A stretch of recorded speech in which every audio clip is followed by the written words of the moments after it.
Et si des matériaux pouvaient se réparer tout seuls comme une plaie qui cicatrise?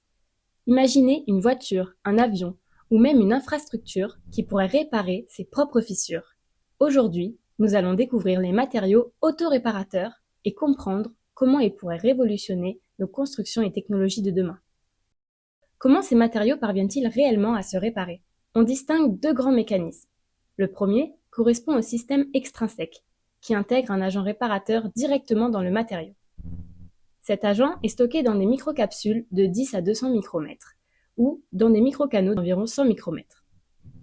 L'agent s'écoule dans la fissure, puis durcit en quelques minutes à quelques heures, restaurant typiquement 50 à 90% de la résistance initiale et colmatant la fissure. En aéronautique, par exemple, des recherches menées depuis 2008 portent sur des polymères intégrant un agent réparateur. Lorsqu'une fissure apparaît, un capteur la détecte. Il déclenche alors une élévation de température de 60 à 120 degrés par chauffage localisé, suffisante pour fluidifier l'agent réparateur qui vient alors combler la fente. L'objectif d'un tel système est d'être réutilisable, contrairement aux microcapsules à usage unique. Le second mécanisme correspond au système intrinsèque, qui ne nécessite aucun agent réparateur. Ils se régénèrent grâce à leur chimie interne. Le secret réside dans leur liaison réversible, liaison hydrogène, Diels-Alder, liaison covalente dynamique. Quand une micro-fissure apparaît, ces liaisons se cassent, puis peuvent se reformer si l'on applique une légère chaleur, en moyenne entre 40 et 80 degrés. Parfois simplement grâce au chauffage par frottement. Ces matériaux peuvent récupérer 50 à 60% de leurs propriétés mécaniques.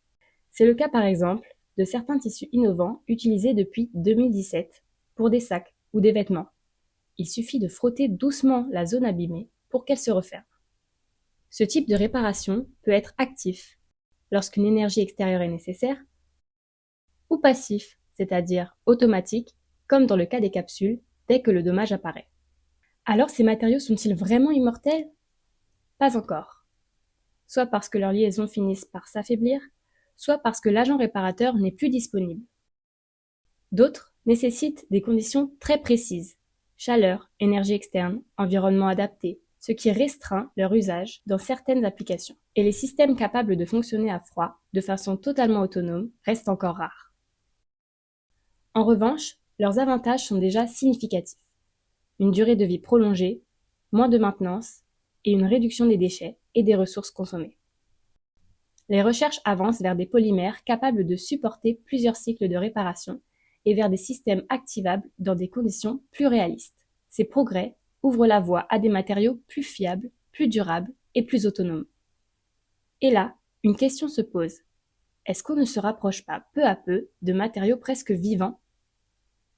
Certains intègrent déjà des micro-organismes, comme des bactéries capables de réparer le béton en comblant les fissures. Ce qui était autrefois un simple matériau inerte pourrait bien devenir demain une structure autonome, intelligente et durable, capable de détecter ces dommages et de se réparer toute seule.